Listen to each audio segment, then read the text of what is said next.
Check, check, check. How's everybody doing? Good.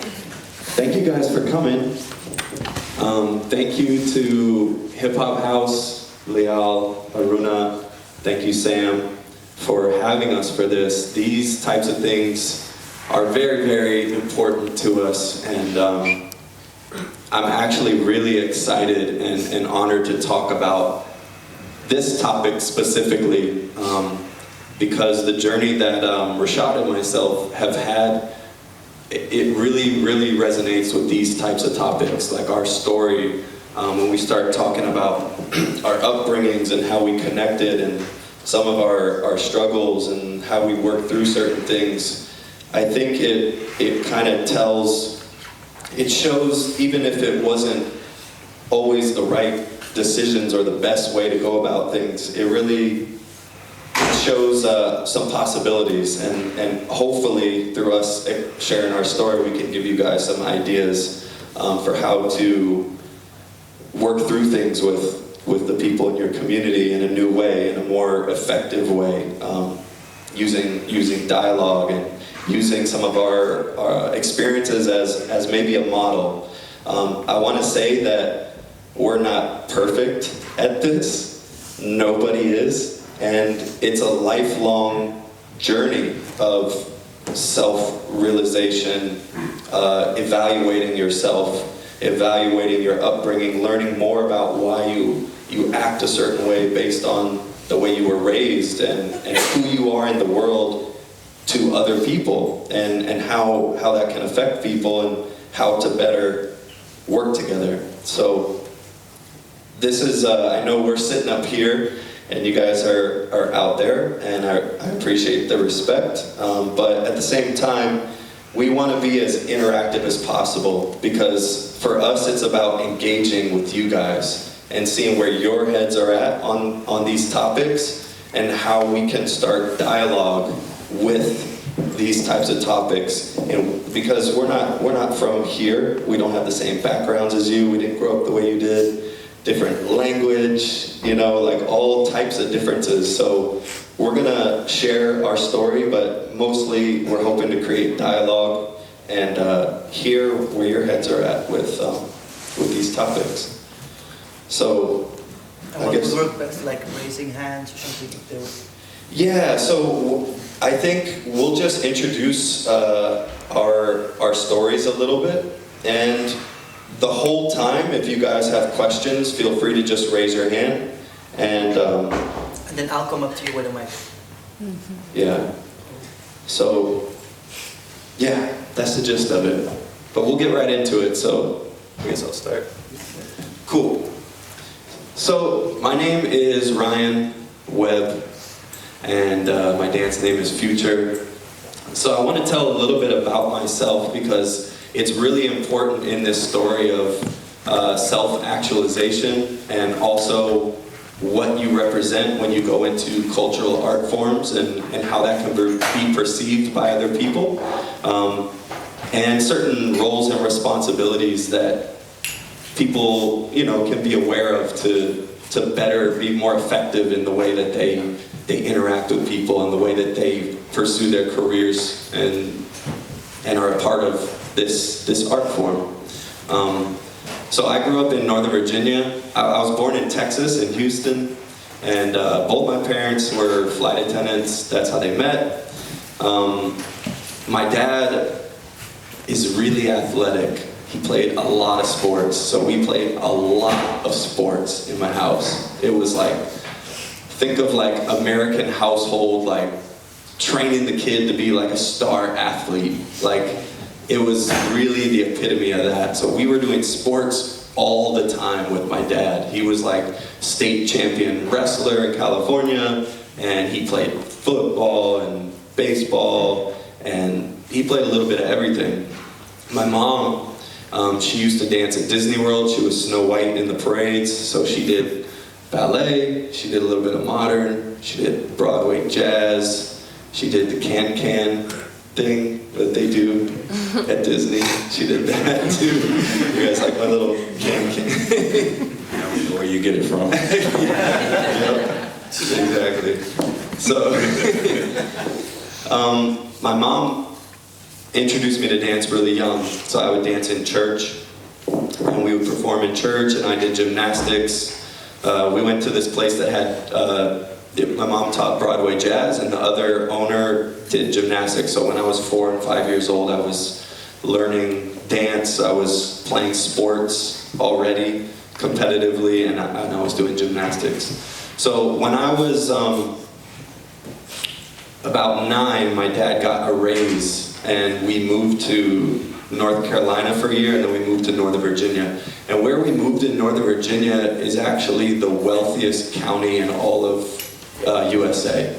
So this was like middle to just straight upper class, like white neighborhoods, suburbs. We were about 45, 50 minutes from Washington, D.C. My high school probably had, I don't know, like probably, I'm just estimating, but like 5 to 7% black, 5 to 7% Asian, and it was just all white. It was very much like what you see and probably think of when you think of white America. It was super white everywhere you looked, and that was just normal. That was just normal. We didn't think about race, we didn't think about privilege, we didn't think about fragility, we didn't think about the effects of having so much all the time and having things be given and just kind of having things easy. So the thing about my town is that it never changes. Ashburn never really changes. My friends from high school, they act pretty much how they acted in high school. So I was really blessed that I started doing urban dance. My mom started taking me into DC when I was probably like 16 or 17, and I started meeting different types of people. My first teacher was a Puerto Rican guy, his name is Manny Frost. My first partner was a Jewish guy named Jake Estikoff, who actually introduced me and Rashaad later down the road. And like another one of my good friends, his name was Billy, he was a b-boy. He was African American. And these were my first real interactions, like getting to be around people from different backgrounds and having different thoughts and being inspired by different things and having very different parents than my parents in the way that they were raised. That was like phase 1, but I wasn't really thinking of it. I was just dancing, we were just kids and we were just having fun. So I ended up, Rashaad and I, we met in 2005 through this guy Jake. We had one practice session where we both were really bad. Rashaad was a little Pete and I was a little Wiggles. And yeah. Putting out too much right now. Way too much. I was more like little Skeet, not little Pete. Really? Yeah. But remember that the song that didn't. And then you went down like Pete. Remember that? Yeah, that's true. I don't know, that's what I remember. Anyway, we met briefly, and then I moved to California for school, and we kept in touch just by phone. And we would keep in touch when I would go home for Christmas break or summer break. My college was a little bit more diverse ethnically compared to like the town in Northern Virginia, but it was still mostly white, wealthy, like middle, upper class folks. And out there I was dancing a lot, but I wasn't really thinking about culture with the dance at all. It was just about competition. So this was like my competition phase. I didn't understand anything about history or the communities of people that the dance comes from, or even that it was a cultural thing. You know, I didn't recognize any of that. But the more I got to know Rashaad, the more I started to learn about these types of things. And our group, Urban Artistry, is basically dedicated to that. It's dedicated to the preservation and education of African American traditional dances per the different communities.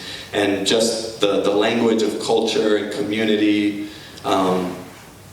even communication and things like that, cipher culture, cipher etiquette, all these terms. I started to learn a lot of that through being around Rashaad and being around Junius and being involved in the urban artistry environment. So that's kind of where everything changed for me, and I started to wake up to some of these ideas. But I want you guys to know how weird that is for a white person in America to do that. That's already really strange. That already separates me. That makes me like a strange white person from, like, if I go back to my neighborhood and talk about what I'm learning, it's strange. You know, even my parents still think that, you know, I'm a break dancer. You know, that's still, and even when I explain it, it's difficult sometimes. You know, it's easier to just say I'm a break dancer because that's just what they know. So a lot of these changes, what I didn't understand was like how to handle like where I came from and recognizing just recognizing that, and how to have dialogue in certain settings with old friends, with, even a lot of people in the dance community aren't talking about these things. So even people in the dance community, it was hard to find people to talk to about these things that I was learning.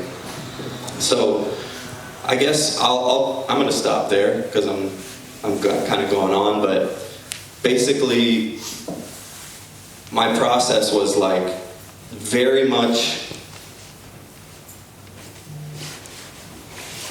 white America, white suburbs, upper middle class. My family, we went on trips all the time.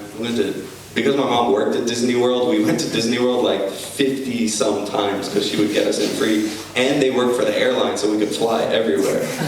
So I went to like almost all 50 states when I was like a little kid.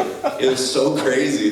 I don't even remember half the stuff. When I look at the home videos, I'm like, whoa, we're at this water park now? I can't, and I'm watching the video, I don't even remember it because we did so many amazing things all the time. You know, so we were so privileged in a way, you know, and I had to recognize that later. And it was through dance that I learned about like respecting other cultures and other upbringings, you know? So much to the point that it made me try to understand my own more. Because in the States, when you are white, it's not really explained what that means. There's not a lot of traditions connected to that. But if I was Swedish, then I might know like, oh, there's some Swedish traditions that maybe my great-grandfather did, you know? So like, I had to start doing some self-searching, and that's what I did. I went and I met some of my Swedish relatives, and I started talking to family members about my lineage, about my Italian side and my English side, and trying to just understand who I was and the types of people that I came from and what our traditions were, because it felt a little weird to just be white and that just be kind of like, yeah, everything's great and we don't have to explain anything that happened before. And that felt weird to me, especially because all my like favorite dancers like Rashaad and Risky and House were like connected to something, and you could see it in their art form. Like our crewmate Risky's Indonesian, and in his dancing he does Indonesian dance mixed with hip hop, and he also mixes like wushu martial arts. And I always was like, well, what can I use to do that? And I still haven't figured out what that is per my cultures, but learning more about them has helped me to kind of self-actualize in a different way about like what I came from, and yeah, what it means to be white in America and in the world. So yeah, I think dance and urban artistry really transformed my thinking and really transformed a lot of questions I had in my mind, and helped me to see the world in a new way, and helped me to bridge cultural gaps that I probably wouldn't have been able to if I hadn't put myself in those environments, or, you know, been open to some of the information that Rashaad was sharing with me. So that's just a little background on myself and a little bit of like a real quick timeline of the journey of kind of some of the changes and things. What did you study? In school, Yeah. to be a school teacher, elementary school. Okay. Yeah, but I didn't do it. But I teach dance, so I'm still a teacher. Yeah, the circles. Yeah, and now I'm the education director for urban artistry, so it's another one of my roles. Yeah. Nice. So yeah, I think we're gonna stay in this reflection period for a bit. There's a few things that Ryan mentioned that are really important. He's talking about our company, Urban Artistry. He talked about a little bit how we met and a person that introduced us, and we're going to come back to that so you kind of know how this all plays into the power dynamics. So some more reflection. I'll go with my childhood story. I'm from opposite ends of the world compared to Ryan here. So I'm born and raised in New York City. I was born in Queens, specifically Long Island City, in Queensbridge. That's the projects that I grew up in, maybe the first 5 years. From there, my mom moved us to Harlem, and I was there from 88 or 89 until 97. And we lived in Ralph J. Ringo houses. We called it Colonial. I don't know why. There is no sign that says Colonial anywhere near this, but we called it that. I don't want to make my story to be too cliche, but I'll give you some heavy things. My parents, they met at a party. They met dancing in Queensbridge, and the story goes is that, at least from my dad, he says that my mom was trying to outdance him, and he didn't want to let that happen. So he had to step up to the plate and do his thing. So they were courting each other, right? Like, this is the late 70s, and they're doing their thing. My father is a really big piece. Well, both of them are, but he had some turbulent, lifestyle. He was an alcoholic. He was a drug abuser. A lot of people in my family were. So for me to sit here in Rotterdam is kind of like, huh? You're where? What you gonna eat, boy? What food they got out there? This is the types of conversations that me and my people get into. So he had been using for quite some time, I think since he was maybe a teenager, all the way until I was 5. It's the reason why we moved from Queens to Harlem. It was to get away from him. My mom is the backbone. Like, she is just such a strong, intelligent woman. Yeah, I'm gonna come back to her, but let me just leave that right there. I have 2 siblings. I have an older sister, she's the oldest, and I have an older brother. And my sister was like my second mom, so I followed her everywhere. And when we lived in Harlem, she was also a really big influence when it comes to movement, because very early she was doing what I now know as hip-hop dance. When I was a kid, I didn't know it was called hip-hop dance. I was just trying to move like my big sister Shauna, and do all the cool steps and dances that were happening in the early 90s. She had a group called the Ruthless Violators, and they would dance at like the block parties that we had. There was usually basketball games associated with this, and there was barbecues, and the kids, usually me and my friends, were running around playing tag, we're hanging on the monkey bars, really innocent, very childlike life. My neighborhoods, though, were oppressed neighborhoods. They were, systematically, built through poverty, drug infested. There's a lot of crime. But as a kid, you don't really see this. My parents, at least, kind of like shielded us from what was happening outside the doors, even though we were playing. in those same environments, they kept us in a place where we could be kids and we didn't have to think and struggle. And actually recently I got into a conversation with them about it, because now that I'm a father, I'm like, how the hell did y'all manage to do that? You know, because I struggle with I want to tell them the truth, you know, about the scary person under the bed, you know what I mean? But, so I didn't get to feel that until I moved out of it, which was when I was 14. We moved from Harlem back to Queens, but to Jamaica, Queens, specifically an area called Laurelton, which is like the suburbs. So now you're dealing with more middle-class African Americans, also a lot of people who are from the Caribbean.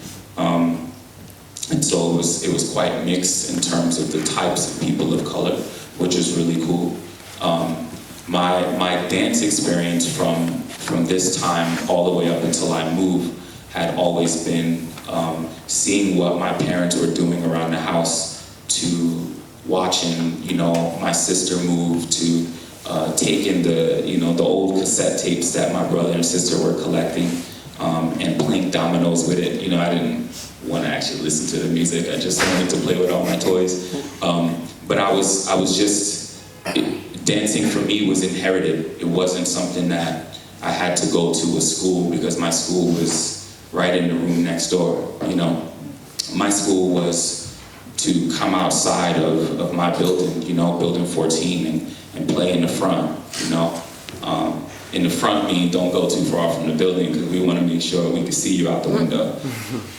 That's like that ghetto talk. I don't know if right? Like, that's what that means. Don't take your ass outside nowhere between, you know what I mean? Like, it's this. So we were playing in the front. And there, cars are driving by, and you can hear LL Cool J is blasting from the system. Maybe someone's window is open on like the 3rd floor, and you hear music coming out there. The elders are sitting down, they're running numbers, they're gambling, you know. The drug dealers are playing dice, you know, like, it's just so much happening. And so this is all my education in movement, in culture. I'm living inside it. I'm not using any of these words, culture and black this and black that, you know, like it's not a thing. But Harlem was like very much a hotbed for, it was very much a political environment. Everyone was quite aware, at least the elders, were aware. The kids are just kind of taking this information as we go. And it's not until we become teenagers that we're like, okay, what is this? How do we explain it? You know, and we're starting to have these types of conversations a little bit, where we can tell the difference. So moving to this middle class neighborhood in Queens, I'm moving to a house now, and I'm like, you know, dealing with there's dogs in the yard, and we got to manicure, you know, the grass, and these things seem so strange to me, and I have to adjust. This is a kind of a culture shock. We lived there until I'm about 19, and then I make a really big move because my father and me were having some difficulties. Teenage boy thinks he's a man, you know, here's a power dynamic for you, right? And this guy who thinks that I should be doing things the way that he wants me to do them, and that's it. There is no shortcuts, it's just this. So I come out of this type of environment. So I moved from Queens, and I go down to Virginia, is where my older brother is living. And white America, here I come. And this was a bit different. This is when I started to understand that there's more to life than just the black neighborhoods, you know. And when I say black, I mean not just African American, but Caribbean descent. I mean Latinos, you know. There's a lot of Puerto Ricans, there's a lot of Dominicans in the neighborhoods that I lived in. So it's more holistic for me in this sense. But to go to Virginia, where it was predominantly white in Northern Virginia, and it's very much segregated, even more so than New York in some ways. But large gaps, like, you know, you're not supposed to be here. You know, you can't play loud music. None of this types of stuff exists. You know, it's very much isolated to a certain, you know, region, like in Arlington or parts of Alexandria, you know, or if you go in DC, which was considered the chocolate city at one point, which is no longer. Gentrification kind of took that over. So yeah, I moved down there, and this is now I'm about 19 years old, and I start really getting into and being aware of my body, being aware of what it is that I wanted to do with the rest of my life. I didn't go to school. I didn't see that as an option. I didn't want to follow this plan. Ironically, all I do is teach now. So it's, you know, I hated school at one point, and now I'm like teaching everywhere. Kind of cool. Because my ancestors played a crazy joke on me. So yeah, living down here, I start to dance, I become aware, and him and me, we met in 2005. And I think we should really start from this story, because this in America isn't supposed to happen in some way.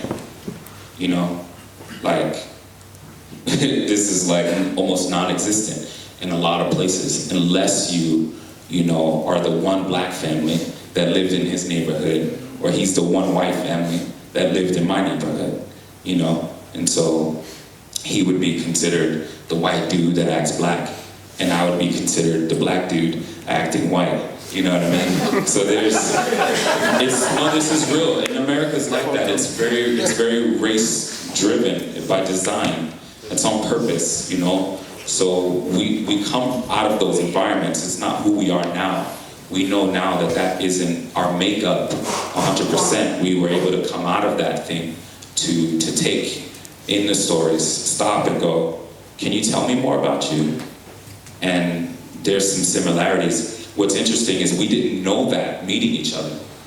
2005, Jake Esselkoff, or Versatile, he introduces us, and it was for us just poppers getting in the room and doing a carpet session. We just want to get down, you know, and we were into the trends of popping back then, so we were kind of corny. Yeah, we were whack, it's okay, you know. And yeah, as he said, it took like a whole year for us to actually fully connect. He would come back to the area every summer, and there is where our relationship really started to open up. The communication was difficult because back then I was way more New York, like my accent, the slang, my attitude was like super stubborn, no, you know, and he comes out of... Remember when you called me and cursed me out for not coming to the Urban Artistry thing at that studio? Remember you called? I never had a friend curse me out on the phone before. I was like, this guy's crazy, what? I don't remember that. There was a lot of it. Yeah, it was. What made you guys open up to each other? I'll tell you, it took a really long time for us to actually learn how to be friends. We knew how to be dancers with each other, but to be friends was a whole nother ballgame, because now we had to kind of open up, and we didn't know that we had to put shit aside, but we needed to do that. We needed to, actually it's our mentor, Junius Brickhouse, and we'll get to this story, but we needed to understand some things about ourselves before we could actually accept each other for who we were. This is like really important, because I was power tripping, I was in my ego, he was in his ego. You were definitely in your fucking ego. and some unaware white privilege as well. Yeah, for sure. Yeah, for sure. But it worked. It worked. And you know, now we get to get up here and tell this kind of story. You guys laugh at it, but back then we were not laughing. You know, like there was times where he's hanging out with people I didn't want to hang out with, and I would I'm going the other direction, but I had an attitude, you know, like, and if I did come around, it was like, you felt my energy was like, so what's up? You know, like I was really into this mood, you know. But I think the dance really helped us to learn how to stop and listen because we couldn't verbalize. You know, most communication is nonverbal anyway.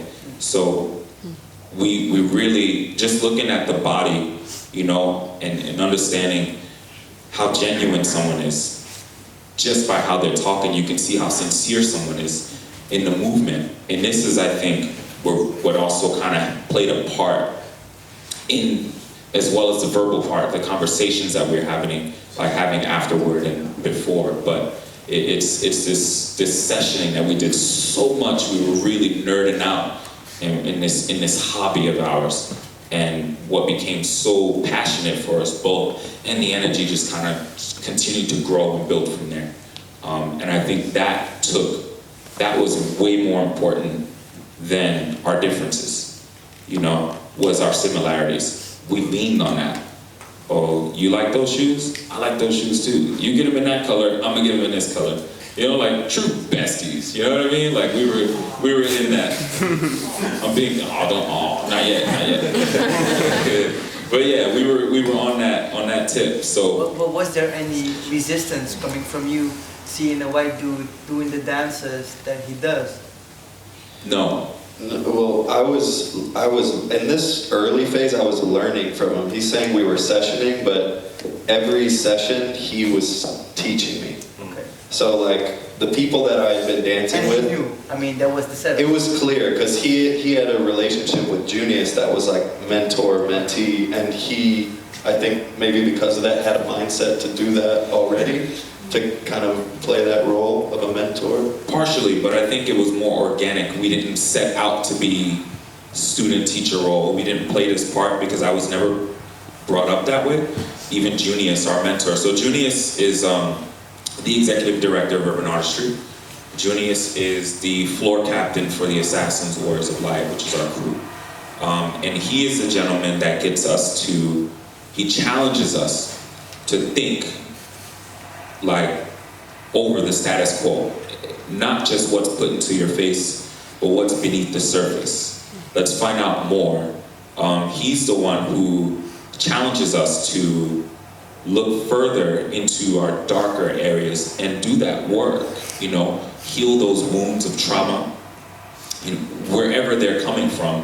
Let's get that out so we can actually take some steps forward, because those things hold us back. So he is like the pinnacle to our success and to a lot of the success of many people that are coming out of that group. So our relationship is based off of how he taught me. He was the example, and so I was trying to, well, hey, come on out, let's go session. Oh, let's go to this club, let's go to this event, you know? Not, hey, I'm gonna teach you today. It didn't go like that. It just so happened that I was sharing moves as we were out, as we were hanging, you know? But even at a certain point, it felt still like an exchange, not like I was teaching. But I think I just had a little bit more because I'm coming from the source. So I think, and he was so respectful about it that it was like, yeah, of course, you know, this is how it works. So yeah, I think a huge part that maybe I don't talk about that much is another reason why it was easy for me to put differences aside is because honestly, like, Rashaad was like the dancers I had been hanging out with before, like, were trendy and popular and famous. But when I met Rashaad, there was just something different, and like, he wanted to share. It felt completely different. So the fact that I knew I could hang around someone like that, and I knew that I was going to be receiving something. I felt like I was receiving from the relationship. That made me want to be respectful to his personality and learning more about him.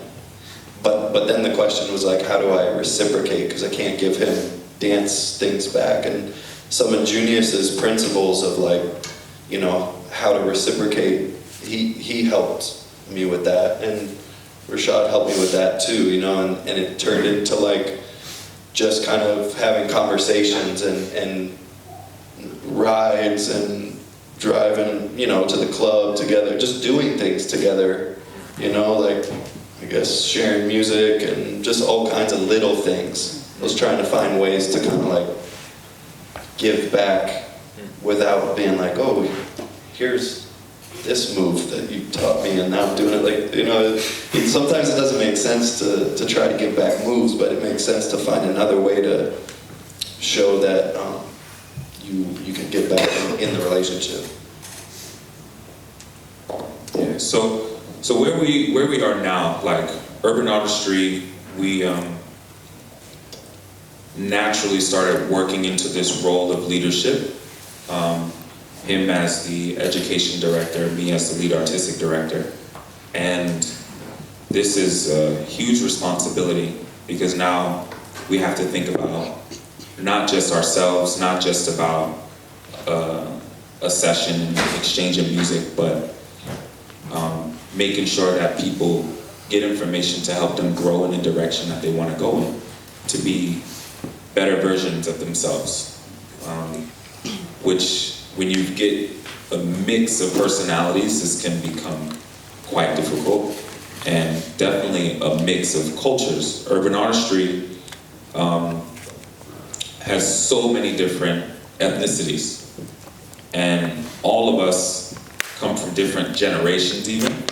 Like, the age gap is so wide. In the beginning there was what, like 45 of us, ranging from 9 years old to like 44, 45. I think that's what Brent was at the time. So to be able to communicate between all of these people from different places was like, how? We didn't have a blueprint. In DC, there was no other organization like ours. It did not exist. And although we had Junius kind of like, let's try this, let's try that, it was mostly in question. And we were still left to kind of figure it out, you know? And like he said, we weren't perfect about it, you know? How do we lead? How do we keep a team together, you know? How do we not lose ourselves in that same picture? We have a lot of women students and girl students. How do we teach them? Our bodies are different, you know? There's less women dancers in DC than there were men. How do we deal with that? You know, like, all of these things started to show up when we're called to be a leader. And what we did with each other kind of helped us. That was kind of like our blueprint to approaching other relationships and approaching the community. Well, we knew that we had some differences, so we knew that listening to each other and finding out, well, what's different about us? Is that really that bad? You know, it's not. Okay, cool, can we move on? All right, cool. You know, what's similar about us? Oh, a lot. That's great, you know? And so it was these types of things that kind of helped us to attach it onto other people in large numbers. So this is like really, really important. DC in dance primarily was mostly people breaking. There wasn't this all style, let's celebrate all the traditions from New York to LA to the Bay to Chicago to Atlanta. Let's learn about all this. Didn't exist, so we were creating this from nothing, you know, in our space, and getting a lot of flack for it. Who are you guys to do X, Y, Z? Or who are we not to? You know, why not try? You know, let's do a thing, and let's see if we can just be responsible. So the responsibility became, let's talk about the stories, or at least get the people to come and talk about their stories, you know, without making them code switch to fit our narrative as they want, because that's important. Because again, that's what him and I did. When we would get together, especially nowadays, I can talk the way I want to talk, and there's never like hey, you need to stop saying that you're black, because it's making me uncomfortable. He knows there's a time where I need to get that out. And then I know there's a time where he needs to get his shit out, you know? And this is important. And I think that all stemmed from us listening to each other. We learned how to lead. We were good students. We knew how to shut up when it was time to just, okay. All right, lesson taken in. I'm gonna put it in action. I'm gonna do the work now. Really important. So this is kind of where we are, dealing with urban artistry, dealing with leadership. And I think I'll let you kind of add more to this. But. Yeah, I want to take one step back to talk. Just I want to explain why I explained so much about race when I was talking about my upbringing and how he's saying this is not supposed to happen. So in the States, and some of you may know this already, so I'm sorry if I'm being repetitive, but I'll go through a quick history timeline and I'll just shout a few things out, and if you have questions about them, you can bring it up in a little bit. It goes from slavery to the minstrel show. Minstrel show is when white folks would paint their face black, and it was in the 1800s. This was a very, very popular. This was the first American pop culture form. People were getting famous for this, touring all over the U.S. Some were going to London. These white artists were getting famous for imitating black folks, but it was done in a way to dehumanize. So they would dehumanize and they would create fear. Those were the two tools, because they wanted to make people, society fear and think less of to black folks so they could run their agendas, right?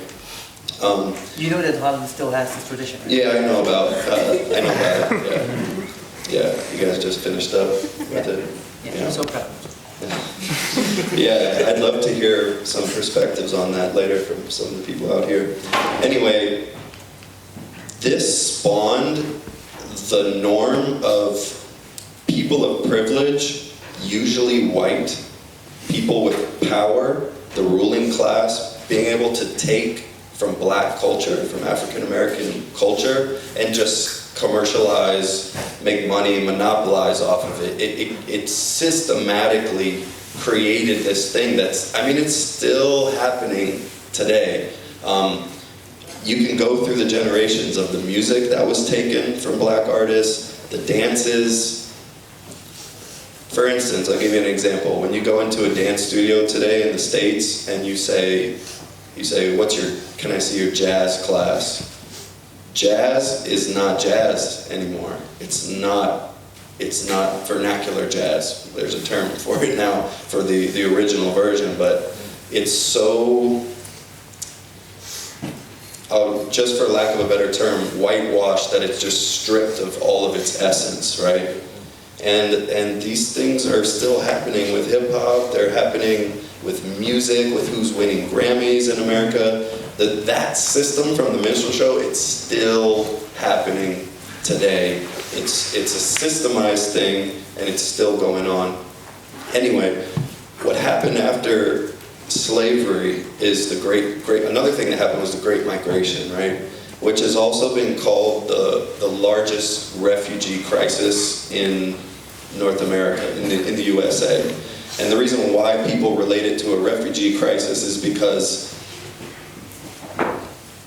you know how some people don't like it when immigrants come into their country, right? So this is what was happening when black folks were going to different cities.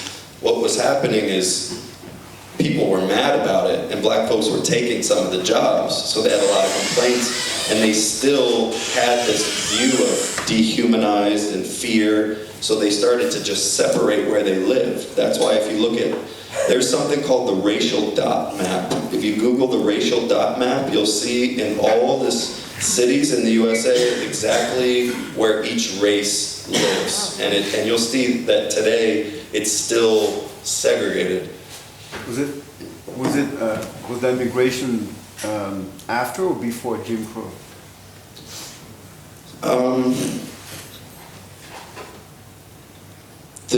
I think Jim Crow came first, or it might be during. I'm not 100% sure. I think Jim Crow came first. I think so too. I'm not 100%, but I believe it was Jim Crow, and then That's the reason why it started migrating. yeah, because the Great Migration happened during the wars. Yeah. It was because of jobs. Yeah, the two Great Migrations were the two wars because of jobs were opening up in the large cities. But Jim Crow started immediately in the South. I mean, Jim Crow technically started during the minstrel shows. Jim Crow is a character from the minstrel show. And so they used that term to create these laws. For those that you don't know, that might not know, the Jim Crow laws were ways to keep black folks less than. One of the Jim Crow laws was, even though they were free, when you were walking down the street and a white person was walking down the street against you, you had to step down into the gutter. Right? This is one of the Jim Crow laws. Many things like this. Who was Jim Crow? It was a fictional character that they created, and there was also an old banjo song based around called Jump Jim Crow, and it was just basically an old racist tune. But this was like in the law? So, Like in the legislation? That was Southern law. In the South? Yeah. yeah. They're separating whites. But how did they get a White fictional Western, black character Western. into the law? They just took the name from the character, Yeah. and they deemed them the Jim Crow Okay, laws. Yeah. Crazy. So Jim Crow was first. Yeah, Jim Crow and the Great Migration. So the reason why I say that was the largest refugee crisis is because that's why everything is so segregated. Because when those people came, everyone tried to get away. They were scared and they thought less than, and they just separated themselves. And that's how it's been ever since. Even the last school to be desegregated was in 1973 in Alabama. And then the one before that, I think, was 1968 in Tennessee. So it's really not that long ago that even the schools were desegregated. So you can imagine, like, people aren't trying to be around each other. So that's why I explained race so much when I was talking about my story, because I just want you guys to get an idea of how important it is to talk about that and how different, like, a lot of people, they think because I'm American that I might know so much more about hip-hop than them, or urban dance, but to me, I still felt kind of how maybe some of you have felt, like, oh, this is an African-American culture, I have to understand this better. Me being white in the States does not mean I grew up with hip-hop.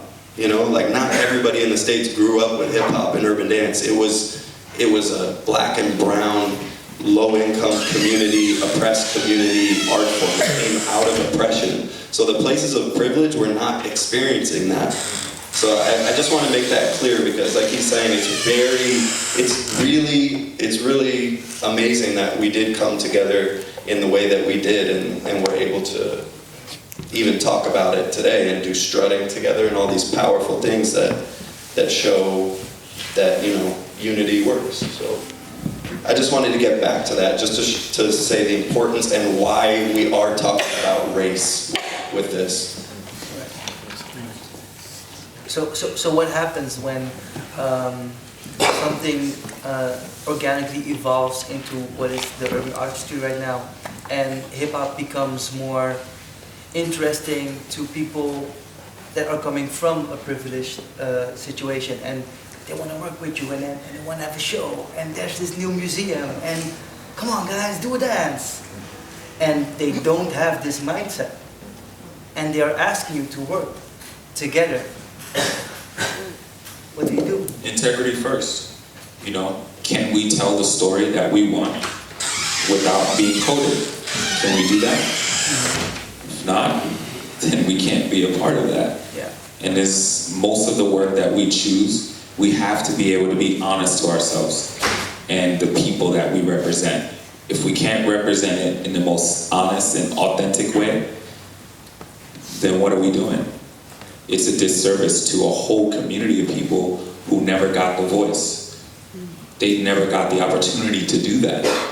So if I go up there and I start shucking and jiving, you know, the interesting thing about Jim Crow is that black people started playing the character of themselves. wearing blackface for themselves, shucking and jiving. You know, that's where this. So it's kind of like what people would call an Uncle Tom. This idea, right? Someone who's a sellout. So it's this thing. So if we go into a situation or someone wants to have us as a part of their event, and they're asking us of some things, then no, okay, how do we make that work? That works for us. It has to work for us too, not just the way that you want us to do it.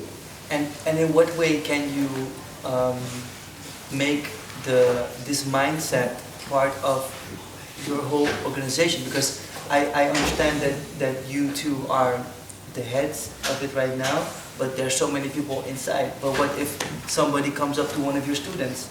How do we make sure that the conversation has the same impact or the same value, you know? Because you guys, you can talk.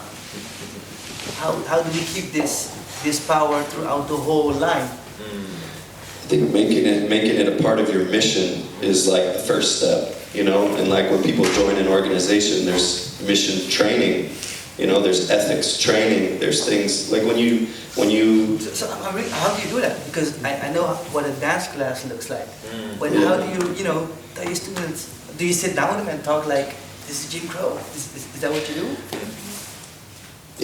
You have to know your audience, right? If we're talking about teenagers, you dance with them, you teach them, and you mix in the lessons little by little. They want to move. There will be a time and a place to give them that education. If we're talking about young adults that aren't aware of some of these things, you also tread lightly, but you make it clear. You know, you're going to dance together, you're going to go to jams, you're going to battle, do performances, and you're also talking. Like we're doing today, this is a part of the culture to talk and not just to dance all the time.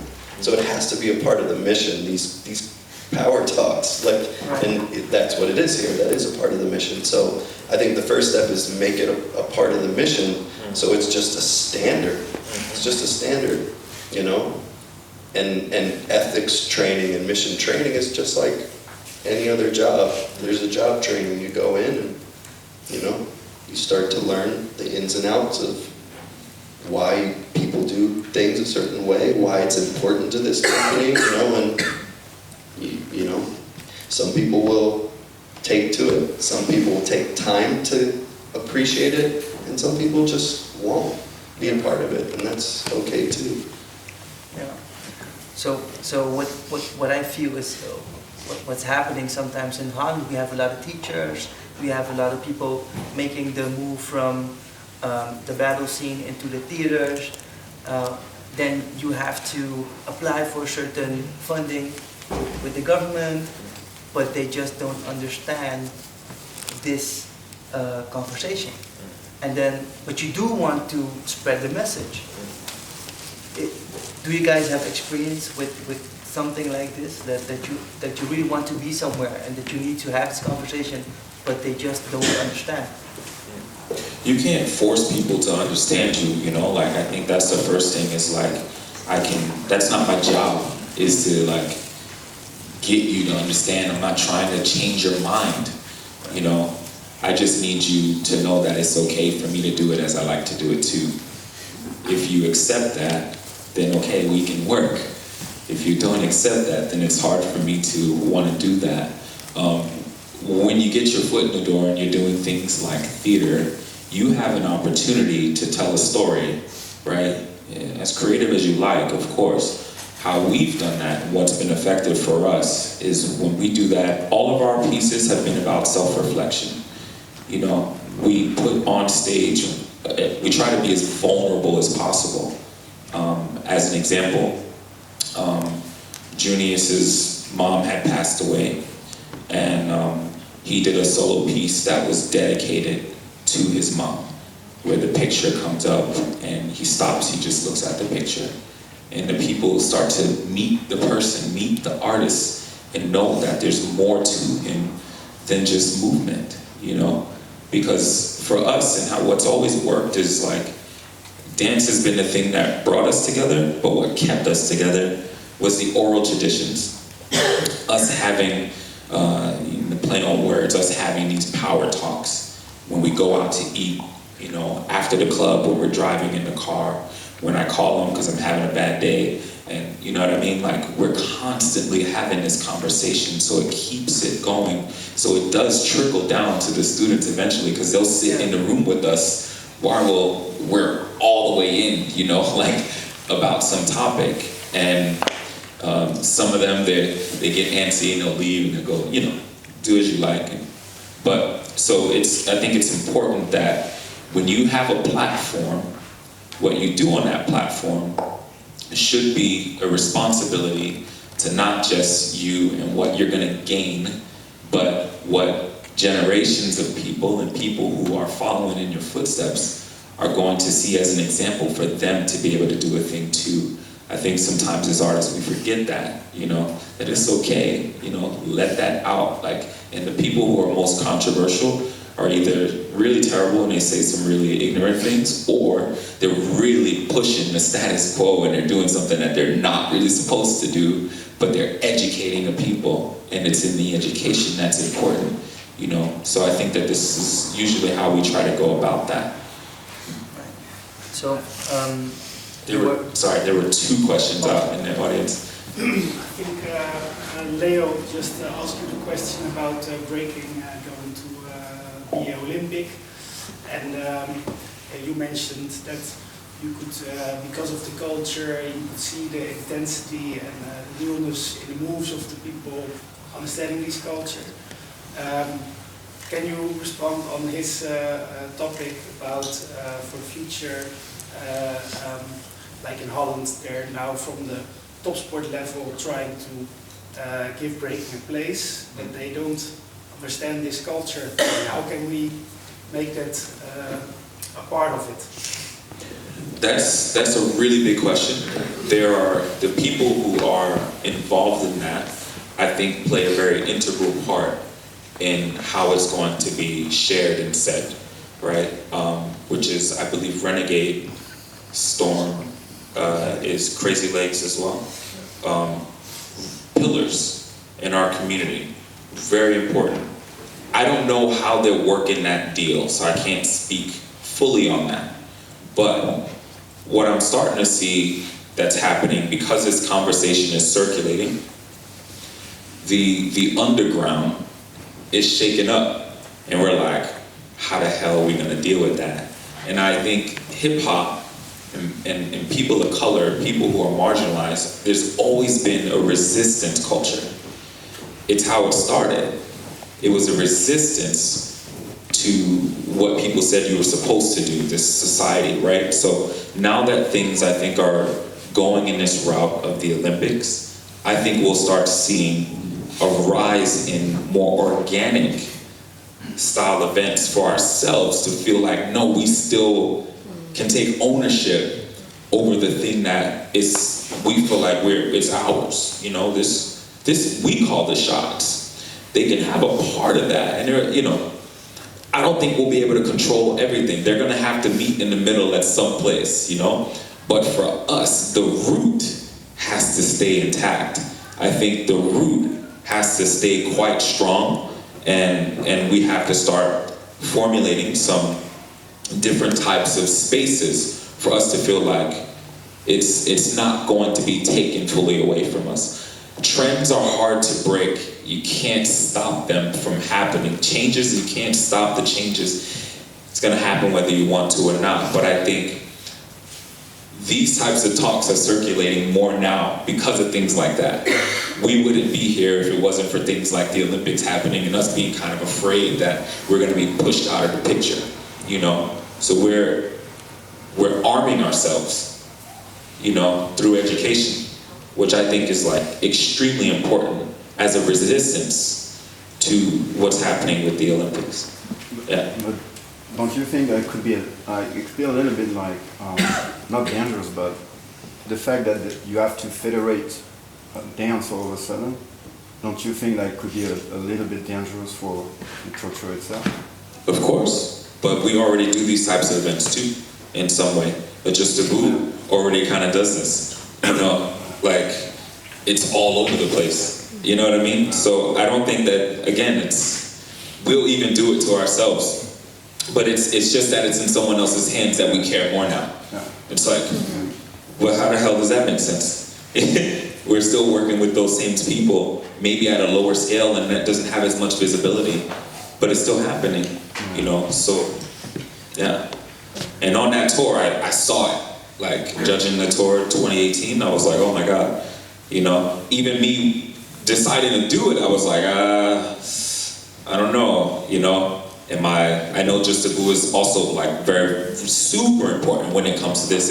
It generated so many careers, you know. It sparked a lot of growth, but it's in that same similar position, you know. It's fully taken away from culture. It almost has nothing to do with it in some way, you know. But we try to hang on to it the little bit that we can, you know. Trying to put certain people in place to get that story out, you know, like last year's judge panel, like it was back to basics, you know, that was the whole concept of it. And so you got the most underground dancers that you could get to judge it, that there aren't, you know, we aren't as famous, Ricky, Tosh, me, and Denson, you know, like, so, yeah, I think that it's there, you know, so it's not a lot that we can do about that part. On the left. Oh, I'll come. Yeah, I have a question. You mentioned some of the pillars that are involved in the Olympics. Some of them are also involved in Red Bull DC1. I mean, Red Bull infiltrating and setting a certain infrastructure in our community. We give them the space that they need, basically. Do you think there's room for reflection in that top level of pillars, to use that word, and to create more awareness within them? Do you think there's space for this? Yeah, I do. I actually am the national consultant for USA for Red Bull Dance Your Style. So Red Bull is invested in getting consultants for their events.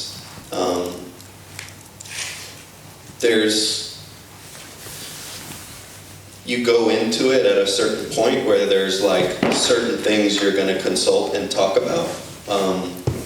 It's not every decision that I can weigh in on, but the experience, I've done it for about a year now. The experience has been good. I've seen a lot of good things coming from the events, and like I think Rashaad was talking about with the Olympics and these larger events and large companies sponsoring these events, we cannot stop them. They're going to happen. So how can we get involved and make a difference in these things? That's kind of where my head is at with doing that work. So I'm trying to, what I do is I select the battle guests for the events, and I also help with just little things with bracketing and organizing little workshops, who to bring for workshops, for camps.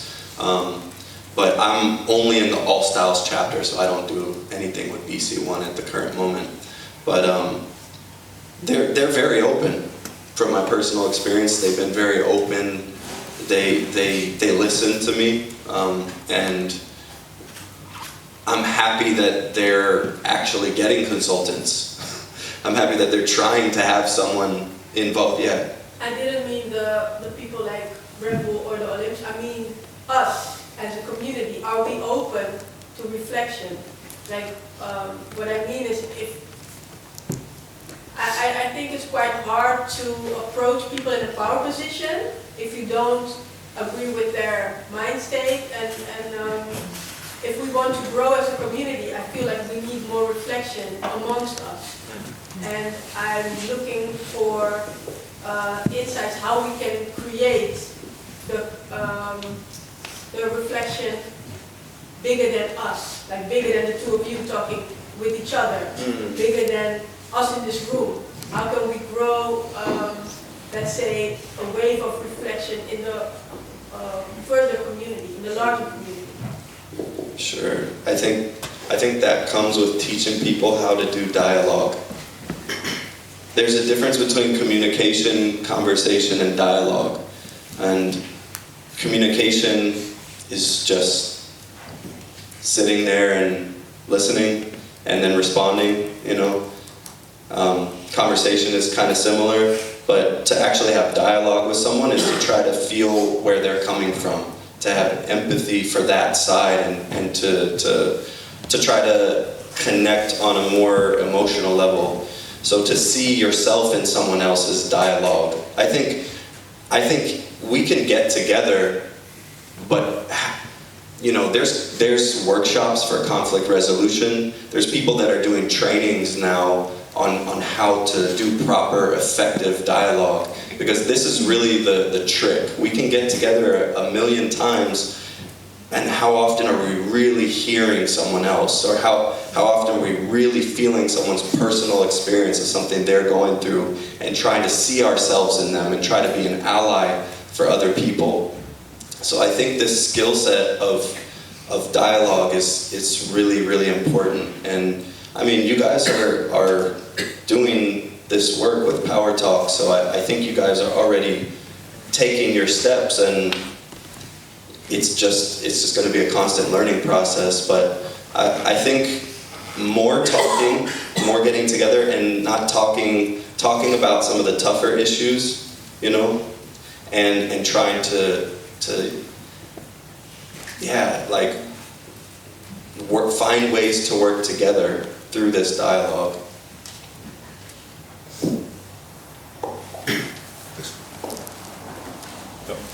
Yes.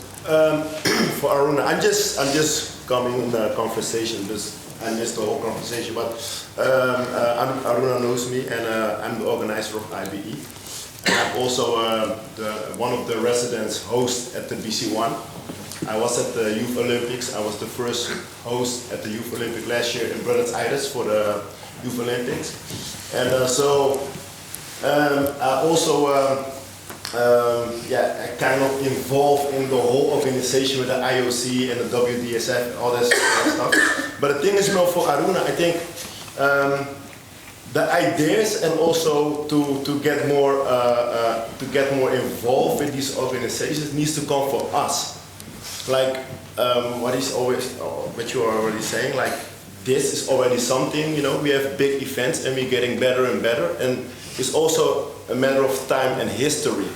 That is really important to get in dialogue, you know, to communicate with each other, and like the ideas, because the culture is already there and it will stay there.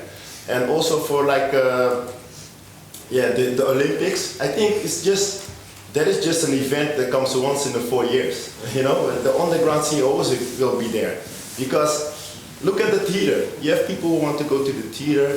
You have people who want to go to do breaking, like sports. You know, that you have the Olympic platform. You have dances. They want to do only workshops, and you have dances. They want to do commercial stuff. These things can go hand in hand, and I think it's only good, you know, because not everybody wants to be an underground dancer, not everybody wants to be an Olympic dancer, not everybody wants to be a commercial dancer. So you can choose. And for us it's more important, if you know, like there is room for everybody, then it can go hand in hand. And to bring it to a more professional level, you have people like Aruna and me and the Future, you know, like Leo was organizing events and also involved with a lot of side events. So I think the ideas needs to come from us, and as long as you know what you are doing and you keep talking and speaking with people like also from other communities, and you learn from them and we can learn from they can learn from us, that is important. So I think for the future, for dancing, and no matter if it's popping or house or hip hop, I think it's only growing, and I think it's in a good direction. We're going in a good direction. If you look at where we come from, I was last year at the Olympics sitting next to Crazy Legs, and it's really strange because I was watching him when I was 8 years old. You know, I'm a kid from the 70s. I was watching him on Beach Street, and then 40 years later, sitting with him, he's a judge, and I'm the host. like, wow, we made it so far from the streets to the Olympics, and there is nothing higher than the Olympics, you know? That is like, yeah, that is it's insane to, if you really think about. So I think for dancing in general, like, okay, with breaking we have maybe more initiative like Red Bull BC1, but now you also have the Red Bull dance for the stand-up dance. I think it's only positive. So yeah, this is what I want to say. Yeah, I just want to say that I agree with you. I'm someone that believes in like judging systems for events, Yeah. and I like to see these different platforms that are incorporating the dance into what they're doing. I do think it is very important that we're as involved as possible with these organizations, but I think that's happening. Yeah, it's already happening. And if I look at my past and how I got into the dance, it wasn't in the cultured sense. It was from something I saw in a movie. Yeah. So if these things can be platforms to introduce people into the dance, and we can be involved in making them as authentic as they're possibly going to be, that's a good thing. That it's still a good thing. We're getting a huge reach. We're reaching so many people. Those people, like myself, will choose to either find the Rashaads and the Juniuses and the Pop-Tarts, and some won't. But the fact that they've come into that world a little bit gives them an opportunity to do that. So I fully agree with you that I do think like this isn't something I'm upset about. I think there's good to it and there's bad to it, but that's Well, like that's life with everything. That's life with everything. And like Rashaad said, as long as we can continue and more of these like underground, rooted in authenticity and culture, these things are happening, we can create balance and we can create a pipeline for those people to come into and learn more. Exactly. They'll start, maybe they see it in the Olympics, and then they'll take their steps just like a lot of us did. So I'm totally with you on that. Thank you. Can I just respond real quickly? From where I stand, I see a lot of exclusion happening in the level of organization. I see a lot of, like, the higher you get into the organization, the wider it is. So with us having roots in black culture, I don't see that represented in the power positions, even within our own culture. And yes, now we do, but I think 10 years from now, it's going to be wider and wider and wider, and that's not something that I applaud.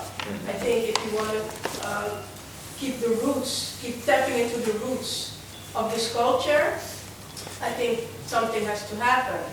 And I would love that there's room for everyone, but everybody's not taking the same piece of the pie from that. So, yeah, there's good things and there's bad things, but who takes the good things and who takes the bad things? So that's something that I would like to hear more about. I think the first thing I think about is what do you create? So you don't have to depend on these so-called power systems or these white powers when you get higher and higher. Why do we even have to put focus there? What do I create for my community and create my leaders for us to do the things that we want to do and how we want to do it? That's it. You know, like, to get the money for that might be difficult. Like, okay, and then, at least in the States, it's really difficult to get grants for these types of projects, you know? Even for us to do our events at home is like pulling teeth. But that's the important work, you know? And I think that we can arm ourselves with tools to be prepared to take on these types of things. The way that we do that first starts from these conversations. Then we have to set some plan. What's the plan? What do we want to say? What types of events do we want to throw? You know, who do we want involved? We have to think about all those pieces, and then I think it will start to put more weight on ourselves and less on the thought of, well, it's going so far now, and it's, you know, like now we gotta always chase the man. We don't have to do that. Like, you can create, I really like how Killer Mike, I don't know if you all have seen any of his talks, but he explains this a lot. Like, on his first episode of his series, he tries to do and buy everything black. And it was almost impossible because we have no infrastructure, you know, to survive on our own. Like, we kind of, it's always been this way. So like, and for me watching, I'm like, damn, what the hell? Like, okay, so if I had to eat from a black farmer, who would I go to? What, the clothes I'm wearing, who do I? There's nothing, you know? If I want to be so pro-black about it all, there's nothing, you know? So I'd have to try to create something, which either I could go to an allyship, you know, and go, hey, can we work together? Well, you're not for this? All right, cool. Let me find somebody, you know, and when you start treading the ground from the root, who can help? You know, how are we gonna build this thing out? I think that's what we have to start thinking. What are we building for ourselves? And are we always gonna be around for the fruits of it? You know, look at some of the greatest leaders. They weren't around for the successes. You know, they were killed, assassinated very early, at least in the States when we're dealing with Martin, when we're dealing with Malcolm, you know, they were killed early. When we're dealing with Fred Hampton, they were in 30s, 20s, young. And if they weren't killed, they were alive but dead because they exiled them, put them in prison. So they stop you when you get to this place, right? So they weren't around to see it. But there are some changes.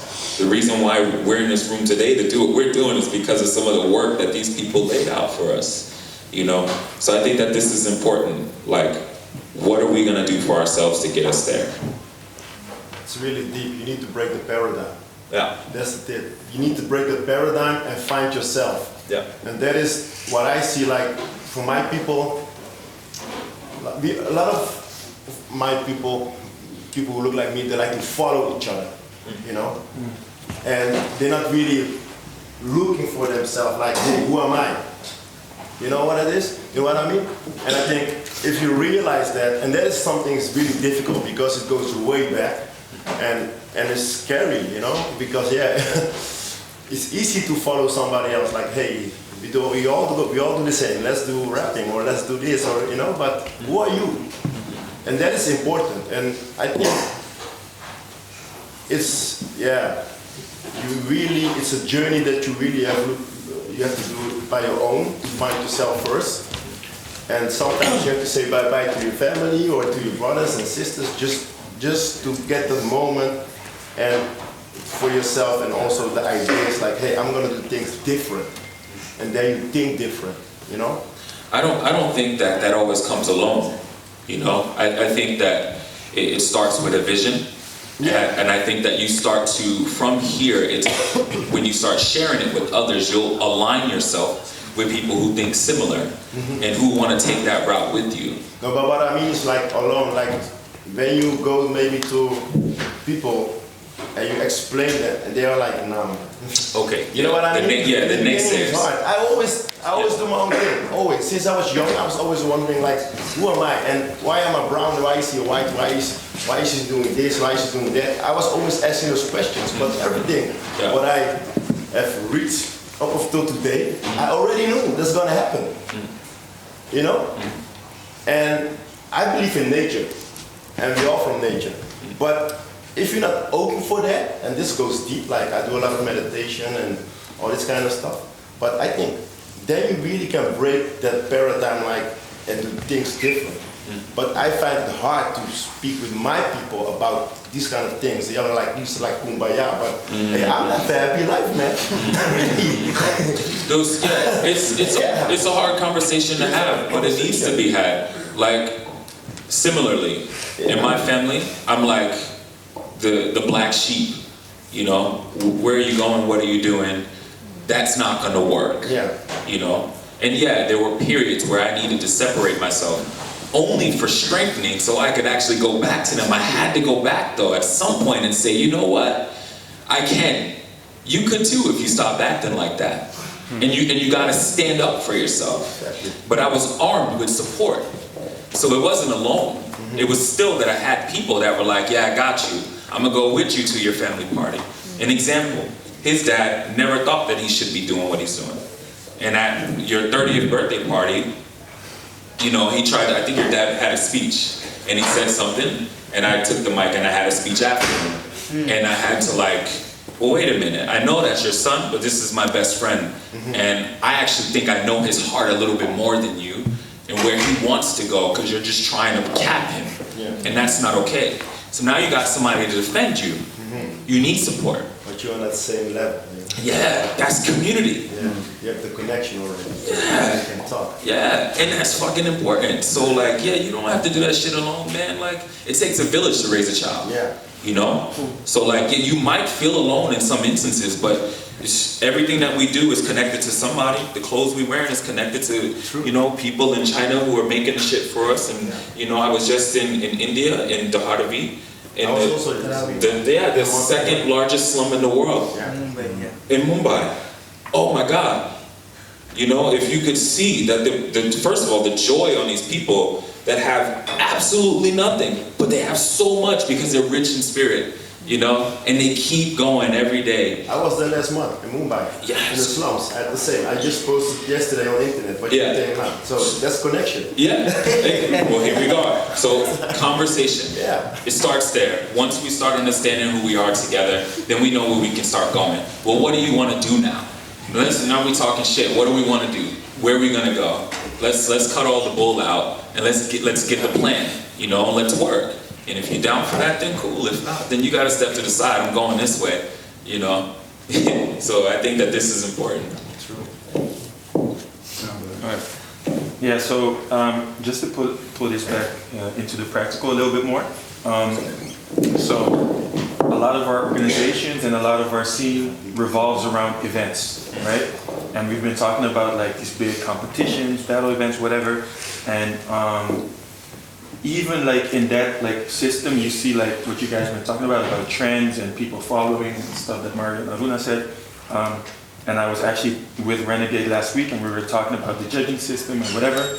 And the thing you notice like in our scene is like as soon as you try to do something new or try to improve it, you also feel the resistance from your own people. Like I also organized a big event like a month ago, and we really thought about like, okay, why do we always do this the same way? It isn't working, but it seems like these dialogues aren't being had. So when you try to do it, people are like, yo, no, we can't do that. But at the end of the day, for example, when it comes to a battle event, who are your judges? The most famous battle dancer or the best person to do a judging bullet, probably. That's like the way we a lot of times approach it. So my question to you guys is like basically two-sided. One is like, what are the kind of events that we're missing? Because we see a lot of battle events. Like what kind of organizations and events would you like to see that maybe we aren't? And on the other hand, how do you address that? Like trying to do something for people who don't even realize you're doing it for them. Yeah, so I'm hyped now. Sorry. You got me. So the types of events that I would like to see more is preservation projects. I want to see people documenting their urban dance traditions from their country, from their cities, documenting their lineage so that their story is held as you know, this is important to us. And it's not always the American story or the New York story of hip hop, or you know, like everybody has their own story. I wish folks would see their value and document that more. I wish people in all the different urban dance styles were documenting elders more often. That's such important work. A lot of these folks are passing away, like, you don't know when, you know, like, they're getting up there. And so I wish I could see more of that. How to get people involved in these types of things? I I think you have to have patience, and you got to build your support team. You got to take your time to build like-minded folks, and if that's all that you have in the beginning, then just be okay with it. They will come little by little by little by little. I think the youth is important, focusing on the youth, because you can teach them things that you can set a standard with a mission, and they'll understand that these things are important, so by the time that they're raised, they'll see value in coming to a Powertalk, to a preservatory interview where you learn about the history of someone like Lloyd out here, you know? And, but I also wanted to just say that sometimes getting people to understand, sometimes you can't get people to understand something that's good for them. It depends the time, it depends where they're at in their process, and sometimes it depends who you send from your team. For instance, I'm listening a lot about white privilege recently. So if I'm trying to reach a white person, and like urban artistry is my team, it's multi-everything, right? I would be the one that would be sent in to try to, I would want to try to interact with that person and reach to that person and say, you know, like, certain things with white privilege and even this system of white supremacy, it's not just bad for black and brown folks, it's actually bad for white folks too. You know, and try to educate people that some of these mentalities, they actually harm you as well. It's not just other folks that are being harmed by these, you know? Like, if you can get people to see things that seem like it's, oh, that's just important for them, but try to make it relate to them. Like, this actually affects you. These things hold other white folks back because they feel a certain way about it. You know, like, I know that I can reach white folks on that level because I come from that. So it's also sometimes who you send, you know, knowing from your team who's the right one to send out for that situation. Just an idea. I think dealing with trying to do something different, like events specifically, people won't like them in the beginning until they figure out how to do it themselves, you know, and then they'll copy it. They just gotta know it works, you know, so they'll try to make you to break you, you know, like it's this thing, it's something that I was told very early, but in the face of that, I think you continue to go on. I think to continue with the types of events that I personally like to see, to balance it out, just to get people together and just jam sometimes. This is okay, you know?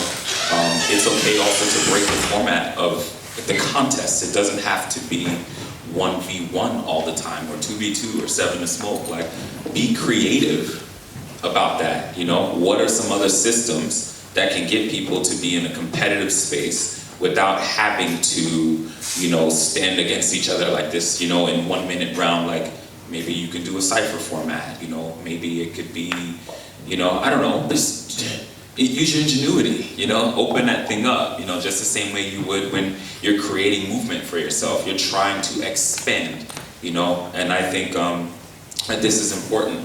Preservation is really important, you know. But I think you really just have to try to be creative. I don't have a shit ton of systems that I can tell you, oh, this one works. I know for us, we've tried with our event, we call it the Book of Styles. And that was our way of doing an educational event that honors the elders, and it celebrates all of the different directions that you can go dealing with popping. Because in popping, they say, well, if you don't hit, then you're not doing the dance. And we always fell victim to that because we were like, we have so much more, and we don't come from that school of thought. Actually, we come from, you know, a little bit of the Boogaloos, we've got a little bit of the Bay, we got a little bit of Damon, we're all over the place with our stuff. We want to say it when we want to say it. So we figure we do a randomizer. Actually, it was Jing who helped us put this randomizer together. And when it lands on the style, you got to perform the style that shows up, you know. It's a way to keep dancers in the same topic, so these two people have to come in and actually dance only that style. But we also even changed that. We said, well, it's kind of whack because we don't ever dance in this 1v1 at home when we're training ourselves. Let's do it in a cipher. So when it comes up, the whole cipher's got to change to this style. And then we said, well, what do we do with the music?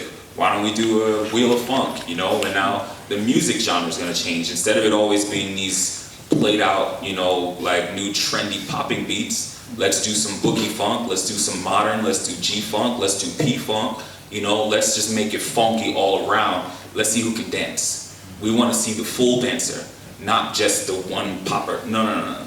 What you got? You know, show me your range, because that's the school we come from. So we created a space for people to have that type of voice. You get to say what you want to say here. You got some confinements, there's still some rules. We even have a judging system that we put together that's for, you know, so you can make those types of things. You just got to get creative about it, you know, off of, and for us it happened mostly because we were in spite of what was happening around us. We were so upset from losing for so many years, you know, that we were like, you know what, let's do an event that's gonna, you know, really help show the dancer. So, and reach people that are similar to us. It was a lot of the things that were breakthrough moments for us, or things that really improved us as like people and artists that we just tried to recreate in events and in our education. Like in classes, you can do the same thing with these types of ideas. You came from the bubbling community, right? I mean, how much did you learn from just jamming and doing that with your peers? I'm sure a lot, with confidence, with rhythm, with taking your students to these settings, taking your students to the club to learn in the club instead of in the studio all the time, structuring your class in a different way that's not in the ballet format of having the mirror and standing in the front. Like, make it like how we actually learned, you know, like these things can apply for events, for education, for performances, doing the things that actually made an impact on you personally and recreating that for the people around you. And that, I think, starts from reflection. And with that reflection, you start to value where you come from and why you were doing it in the first place. You know, it gets back to that root of a thing. And so for us, we reflect and we go back to our upbringing all the time. We're reaching back in our little chest and going, oh, okay. And now we can spring forward because we learn so much more about ourselves, you know? And we feel empowered, you know? I have a little bit more, I walk with a little more strut, you know what I mean? Like, I'm really in it. And I try to strut through everything, you know? The events, how I'm sitting here in this chair right now, like everything. I really want to make you know I feel what I'm doing. And I believe in my shit, whether you like it or not. And we can disagree, let's talk about it. Okay, I see why I'm wrong there, but you're wrong here. Okay, now where we go? What's the solution to this? And it's those, that finding of solutions that's important. Check an inventory of yourself, helping someone else to check inventory on themselves. How do we go together now? This is it. You know, so communities, if people don't agree, it's always gonna be like that. Somebody's not gonna agree with you, it's okay. Doesn't stop there, you know. You definitely shouldn't stop, you know, because they ain't into it. Okay, cool, don't come. But they come anyway, usually, and they stand in the corner. You know what I mean? Or they'll get on Facebook and make some long ass posts about why they disagree with the event. And then 5 years later, they'll do your event. They'll name it something else. Name it something else, but keep part of the name of your event in it, and never talk to you about it. It's ridiculous. I have a question about urban artistry. How was it for you guys to build that up in the States? And you were at the beginning of the build, right? And what was some of the things in that journey that you would like to share? Oh man, it's a big question. Huh? Yeah, it's okay. So, urban artistry is Junius's baby. He had this vision before he even came back to DC to do anything with us. Urban artistry is an extension of the Assassins. When we kind of wanted to have the Assassins be quite personal, but everyone was interested in what we were doing, so we tried to open it up. And urban artistry was that project to allow other people to be a part of it. Also, the Assassins, DC, kind of doesn't work, like in terms of professionalism. We have the Assassins coming out, like for the president, probably wouldn't work, you know what I mean? So urban artistry sounded a little bit better. At least that's my take. I don't know if that's what Junius thought, but that's what I was feeling. Very early, we were in the club scene, and we were finding dancers who were typically not a part of any other group. They were kind of like ostracized by the scene, you know, standing in the corner dancing, and they were dope, but no one wanted to give them a time of day because they weren't doing a certain style, or they weren't Korean enough, or who knows, you know? And we were like, yo, we like what you do, let's meet at this next club tomorrow. Are you gonna go there? All right, cool. And then it grew out from there. From this, we started teaching together a little bit more. After the clubbing, we would teach a lot, hanging out a lot. So the teachers were literally coming also from the club. Yeah. So Toyin, Tasha, myself, Risky, Russell, Ryan, Giovanni, I think I'm forgetting. There was like 10 core members in the very beginning.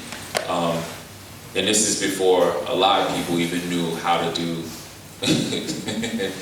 a lot of things that they're doing now, you know. And we taught each other. We became a little tribe, and for many years, until we were able to kind of stand on our own feet. But it was with that. We clubbed a lot. We started teaching.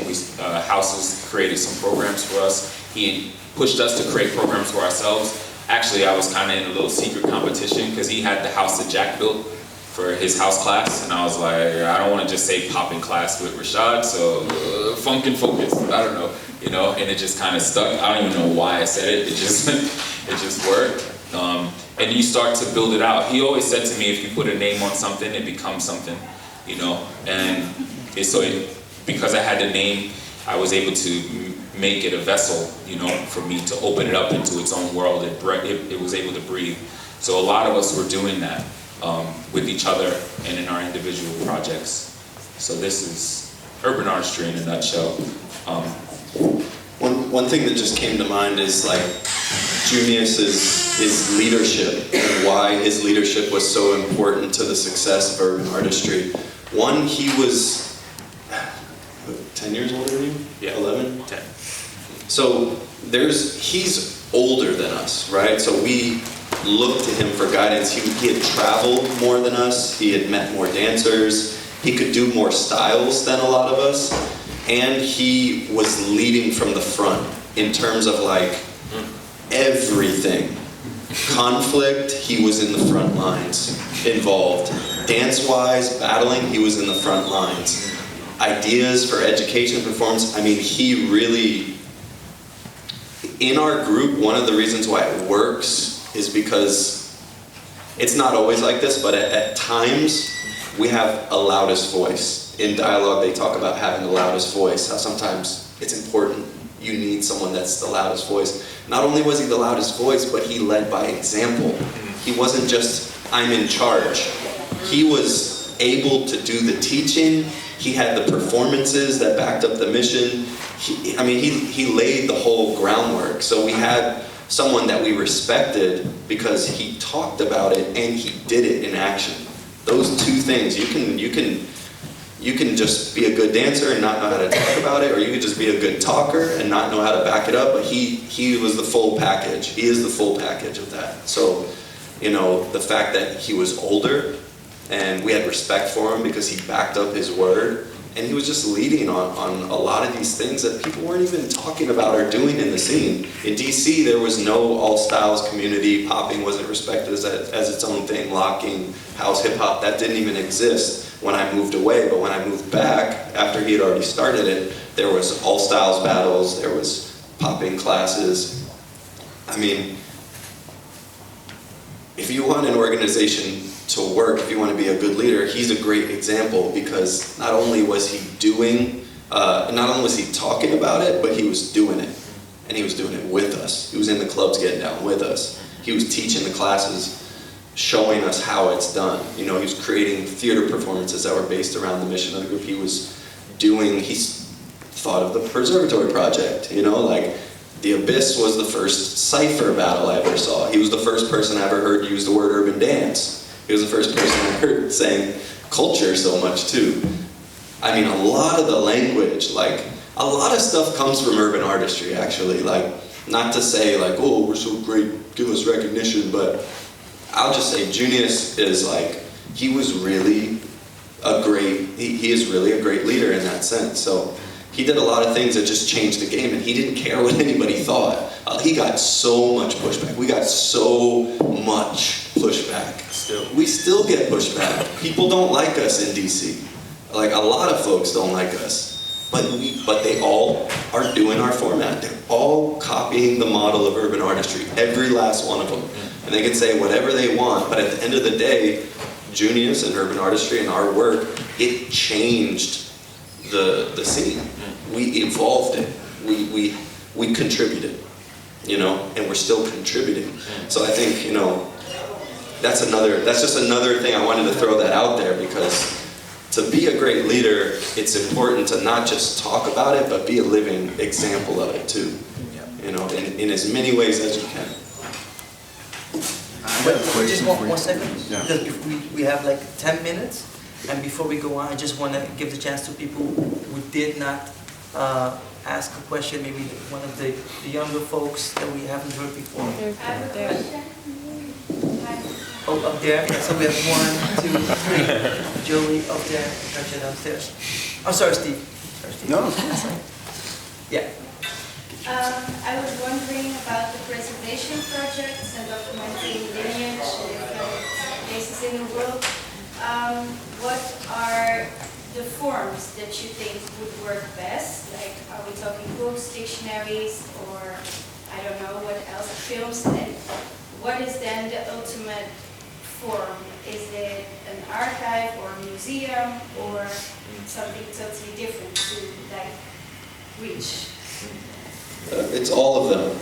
It's all of them. We're right now we're working with the Library of Congress in DC. Basically, everything that goes into the Library of Congress is archived for 100 years. We filmed, we hosted an urban dance battle there and a lecture, and they filmed it and they put it in the Library of Congress already. But a lot of the work that we're doing right now is through interview, through video, which will lead to documentary, which will hopefully lead to an archive library, you know, which is things we can put in the Library of Congress that will last at least 100 years. But books as well. Like, I'd love at some point for the Book of Styles, our event, to be an actual book, an actual, like, you know, history of the Boogaloo dance and all of the lineages and this person's story, just chapters with different people's stories in it, you know, or an educational textbook for Boogaloo and hopping that we could call the Book of Styles. But that takes a lot of work and a lot of people to help. But yeah, these are awesome. All of them. I say all of them. Let's do them all. I have a question also. We were talking about preservation of the culture, for example, and one of the things that help with that are events. But there's a thing here in Holland which kind of evolved in, like, I think 10 years ago, which is also pretty important. And I have a question about that. Is we have certified dance educations, hip-hop dance educations, which identify themselves as hip-hop. So people can actually, I was one of the first generations also, I have a diploma certificate as a hip-hop dancer from a hip-hop dance academy. And my question to you is, what do you think the influence such an important thing that has on culture? So, do you mind repeating the question part of it? Did you say you went through the program and you got the certificate for hip hop? Okay. Yeah. And you're asking what specifically about it? The thing that such educations exist here in Holland, for example, what impact do you think that has on the overall culture? It depends, you know, like, it depends what type of education these schools are giving. I don't know anything about these schools. Do you think there should be a hip hop like degree in college? Yeah. What can you do with it? What can you do with it? What is it worth? It's like you get a job. Yeah, that's a difficult one, because again, that goes back to infrastructure. Where are you going to use it? Where that's going to be needed for you to get to a place? Because right now, I don't think many people need like a certificate or diploma. But I think that I think it's a start to something. Yeah, because there's a big part of the scene which come from these schools. A lot of the people here. Yeah, a lot of people here are from the schools, but a lot of there's not. I think a lot of Who came here outside. from the schools? Raise your hands, please. Yeah, and I didn't really notice like that there are being connections laid to those things in like the scene, because there's a lot of focus just on this, but everyone of the new generation comes from these schools, but these schools are kind of isolated, I believe, from like the OSA. scene. Sorry? Just for your ideas, you go into the school Yes. and you get taught basically like you might go to like Juilliard or whatever, but then you get taught in different urban dance styles, and then you're supposed to become either a performer or a battler professionally. Yeah, I understand because I mean there's Flow, there's the Juste Debout school, there's OSA out in Sweden. Yeah, so Guys, can you keep that answer a little bit short? I'll try. I'll try. The last question. Yes, of course. So I think that what are you going to use with it? You know, like where is it going to be used where you're going to need it? Like I don't know if you're going to be able to get jobs, but I do know that like some like to do theater or to teach in some institutions, like or even in universities, they look for people to be accredited. I don't know if that's going to be enough to say, but it's a start. At least something on paper, like documented that hey, I've trained in such and such. I think eventually it's going to come down to who's training you too, and are those teachers fully, you know, immersed into a thing? Are they getting trained still too? Because it never stops, right? Like there's so much information that people don't know about this dance. Actually, it's not all hip hop, popping, locking, whacking, voguing. A lot of these things aren't hip hop, you know. So like, how is that being worked, you know? So like, are the teachers being trained as well? Do they have a certificate to train you? What is the infrastructure? You know, that's the question that comes to mind for me. Yeah, and another thing is taking a step back to look at the larger picture. Like, if places are hiring based on these certificates, and you know that there's people that are more qualified, that can give a better representation of the art form, then there has to be some question in the mind that says, is this, should I be doing this, or should I talk to these other people and try to get their foot in the door first? A credential with hip hop right now doesn't mean that much. You know, like it's not at a point where there's like a certified culturally based education that like people have agreed upon within the culture. So, you know, just being aware that this, you know, just be careful with that, you know, like you want to be mindful of like, okay, these people are only hiring me because I have this credit, but this person's more qualified, and I think, you know, maybe I should try to get their foot in the door with this. Thinking like that might be helpful for a bigger picture, because the education is the most important thing for these people for the youth to be learning from people that know. The best representation that you guys have should be there as much as possible. Yeah. Just keeping that in mind, I think. Yeah, so actually we don't have time to go into the last question, but I want you to say what the question is, and then we can round it up here. We can go to the small room where there's drinks and snacks. So if you want to, you can talk to your future Rashaad. But please. Should I still ask a question? Yeah, still okay. ask a question. But yeah, it was a very broad question. I wanted to hear your opinion. So basically, I don't even know if it would be the part of the topic. We spoke a lot about racial issues. And I think from where I'm standing, it looks to me that our community, if we speak about all the positive things we have, and I mean dance community and this culture that you represent, it has potential to cure a lot of things in the society, like racism, homophobia, if correctly presented, and fear of self-expression as well.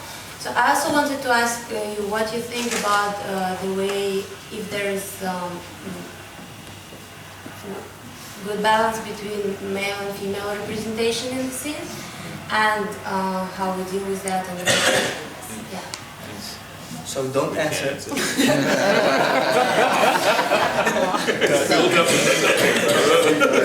If you want to hear the answer to this question, Nice, nice.